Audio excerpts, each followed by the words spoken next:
This channel does not promote any violent, harmful, or illegal activities. All content provided by this channel is meant for an educational purpose only.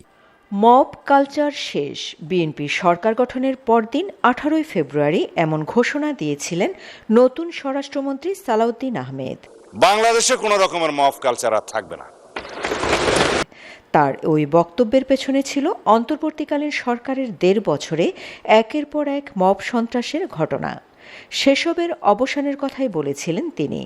দেশের মানুষ আশায় বুক বেঁধেছিল doctor Mohammad ইউনূসের রাষ্ট্রীয় পৃষ্ঠপোষকতায় সৃষ্ট mob বা সংঘবদ্ধ সন্ত্রাসী কার্যক্রম বন্ধ হবে, মানুষ সুখে শান্তিতে বসবাস করবে, আইনের শাসন প্রতিষ্ঠিত হবে। কিন্তু সেই আশায় গুড়ে বালি। নতুন সরকারের 2 মাস যেতে না যেতে দেশের নতুন করে মব শুরু হয়েছে। গত 10 এপ্রিল শুক্রবার রাজধানীর শাহবাগে মব সৃষ্টি করে আড্ডারত কয়েকজন নারী পুরুষকে সমকামী ট্রান্সজেন্ডার আখ্যা দিয়ে তাদের ওপর হামলা হয়। তার একদিন পর মব সৃষ্টি করে কুষ্টিয়ার দৌলতপুর উপজেলায় কথিত পীর শামীম রেজা ওরফে জাহাঙ্গীরকে তার দরবারে ঢুকে কুপিয়ে হত্যা করা হয়। পুরনো একটি ভিডিও সামনে এনে তার বিরুদ্ধে ধর্ম অবমাননার অভিযোগ তুলে এই হামলা হয়েছিল। ক্ষমতার পরিবর্তন হলেও মব কালচারের পরিবর্তন হয়নি। পরিবর্তন শুধু এইটুকু হয়েছে, ইউনূস সরকারের আমলে কবর থেকে লাশ তুলে পুড়িয়ে দেওয়া হয়েছে, এই ক্ষেত্রে লাশ পোড়ানোর ঘটনা ঘটেনি। প্রসঙ্গত 2021 সালের 16 মার্চ এক অনুসারীর শিশু পুত্রের মরদেহ ঢাকঢোল বাজিয়ে দাফনের একটি ভিডিও সামাজিক যোগাযোগ মাধ্যমে ছড়িয়ে পড়লে আলোচনায় আসেন শামীম। পরে ধর্ম অবমাননার অভিযোগে একই বছরের 16 সেপ্টেম্বর গভীর রাতে তাকে দক্ষিণ ফিলিপনগর গ্রাম থেকে গ্রেপ্তার করা হয়। দীর্ঘদিন কারাভোগের পর তিনি মুক্তি পান। দীর্ঘ 5 বছর পর গত 10 এপ্রিল শুক্রবার দিবাগত রাত থেকে ফিলিপনগর এলাকায় সামাজিক যোগাযোগ মাধ্যম ফেসবুকে 3টি পেজ ও 4টি ব্যক্তিগত আইডি থেকে 36 সেকেন্ডের একটি ভিডিও পোস্ট হতে থাকে। ফেসবুক আইডিগুলো বাংলায় লেখা। এর মধ্যে অন্যতম হচ্ছে সত্যের সন্ধানে ফিলিপনগর। ধর্ম অবমাননার অভিযোগ আনা ভিডিওর লিঙ্কগুলো গতকাল শনিবার সকাল পর্যন্ত ফিলিপনগর ইউনিয়নের বিভিন্ন গ্রামের মানুষের মেসেঞ্জার ও আইডিতে শেয়ার করে উত্তেজনা প্রকাশ করা হয়। এতে পরিষ্কার মবের এই ঘটনাটি পরিকল্পিত। গত 11 এপ্রিল শনিবার সকালে শতাধিক মানুষ শামীমের দরবার থেকে আধা কিলোমিটার দূরে আবেদের ঘাট এলাকায় জড়ো হয়। জোহরের নামাজের পর বেলা 2:30টার দিকে এলাকায় বেশ কয়েকটি স্থান থেকে বিভিন্ন বয়সী লোকজন লাঠিসোঁটা, রড ও হাঁসুয়া নিয়ে আস্তানায় এসে হামলা চালায়। আধা ঘন্টার বেশি সময় ধরে সেখানে তাণ্ডব চালানো হয়। এক পর্যায়ে পুলিশের উপস্থিতিতেই শামীমকে কুপিয়ে ও পিটিয়ে হত্যা করা হয়। মব হত্যার শিকার শামীম ফিলিপনগর উচ্চ বিদ্যালয় থেকে 1984 সালে এসএসসি, কুমারখালী ডিগ্রি কলেজ থেকে এসএসসি এবং ভেড়ামারা কলেজ থেকে বিকম পাশ করেন। পরে জগন্নাথ বিশ্ববিদ্যালয় কলেজ থেকে এমকম সম্পন্ন করেন। শিক্ষাজীবন শেষে কেরানীগঞ্জ এলাকায় একটি বেসরকারি প্রতিষ্ঠানে চাকরি নেন শামীম। পরে চাকরি ছেড়ে কেরানীগঞ্জের এক পীরের মুরিদ হন এবং সেখানে খাদেম হিসেবে বসবাস শুরু করেন। তখন থেকে পরিবারের সঙ্গে তার যোগাযোগ বিচ্ছিন্ন হয়ে যায়।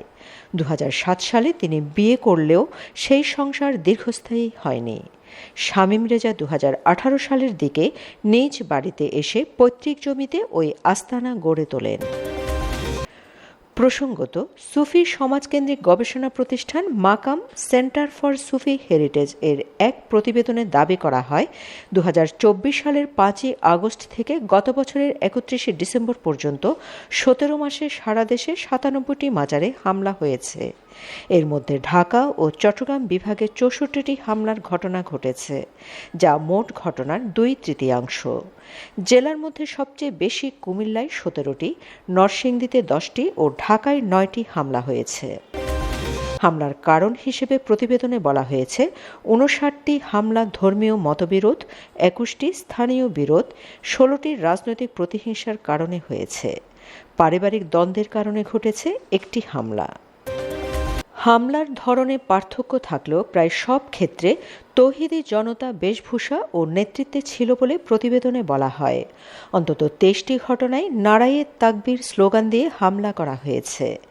৬টি মাজার বুলডোজার দিয়ে গুঁড়িয়ে দেওয়া হয়। মাজারে হামলার সঙ্গে মাজার সংশ্লিষ্ট ৭টি মসজিদেও হামলা হয় বলে জানিয়েছে মাকাম। মাজারে হামলায় রাজনৈতিক দলগুলোর সম্পৃক্ততার তথ্য তুলে ধরে প্রতিবেদনে বলা হয়, সবচেয়ে বেশি ১৩টি হামলায় ইসলামী আন্দোলন বাংলাদেশের স্থানীয় নেতাকর্মী ও সমর্থকেরা জড়িত থাকার তথ্য পাওয়া গেছে। এছাড়া ৪টি ঘটনায় বিএনপি, ৪টিতে জামায়াতে ইসলামী, ২টিতে কার্যক্রম নিষিদ্ধ আওয়ামী লীগ, ১টিতে এনসিপি এবং ১টিতে বাংলাদেশ খেলাফত মজলিসের নেতাকর্মীদের জড়িত থাকারও তথ্য পাওয়া গেছে। সারা দেশে এসব হামলায় ৩ জন নিহত ও ৪৬৮ জন আহত হওয়ার তথ্য দিয়েছে মাকাম। এর মধ্যে চট্টগ্রাম বিভাগে ৩১, ঢাকা বিভাগে ১৮০, ময়মনসিংহে ১৫৩, সিলেটে ৪৪, বরিশালে ৩৭ ও খুলনায় ২৩ জন আহত হয়েছেন। নিহত ২ জন ঢাকার, ১ জন ময়মনসিংহের। ১০টি ঘটনায় হামলা চালানোর আগে মাইক ব্যবহার করা হয়েছে, অথচ আইনশৃঙ্খলা রক্ষাকারী বাহিনী আগে থেকে কার্যকর ব্যবস্থা নেয়নি। এসব ঘটনায় মামলা হয়েছে মাত্র ১১টি। মানবাধিকার সংগঠন আইন ও সালিশ কেন্দ্রের পরিসংখ্যান অনুযায়ী ২০২৫ সালের প্রতিবেদনে বলা হয়, ওই বছর গণপিটুনি বা মব সন্ত্রাসের শিকার হয়ে প্রাণ গেছে ১৯৭ জনের। ২০২৪ সালের সংখ্যাটি ছিল ১২৮। অন্তর্বর্তী সরকারের সময়ে মবকে পৃষ্ঠপোষকতা দিয়েছিল, কোনো কোনো ক্ষেত্রে বৈধতা দেওয়ার চেষ্টা ছিল। ফলে মব সহিংসতা আরও ডালপালা ছড়িয়েছে। লেখক ও শিক্ষক আনু মোহাম্মদ বলেছেন, ডক্টর ইউনূসের আমলের মবের ঘটনাগুলোর বিচার হয়নি বলে আবার একই ঘটনা ঘটেছে। আগে যেসব মব সৃষ্টি করে হামলা হয়েছে, সরকারের উচিত সেসব ঘটনা তদন্ত করে শ্বেতপত্র প্রকাশ করা এবং ব্যবস্থা নেওয়া। বিচার না করলে বুঝতে হবে এসব ঘটনায় সরকারের সমর্থন রয়েছে। শাহবাগ ও কুষ্টিয়ার সাম্প্রতিক ঘটনাকে পরিকল্পিত মনে করেন তিনি। এটা ঠেকাতে না পারার জন্য সরকারকেও তিনি দায়ী করেন। রাজনৈতিক বিশ্লেষকরা মনে করছেন, ক্ষমতার হাতবদল হলেও ডিপ স্টেট এখনও সক্রিয়। মব কালচারের মাধ্যমে বিএনপির ভাবমূর্তি ও জনপ্রিয়তার ধস নামাতে ডক্টর ইউনূসের লালিতপালিত জঙ্গিদের নতুন করে মাঠে নামিয়েছে। Shamima Chowdhury Shammi, BN News 24।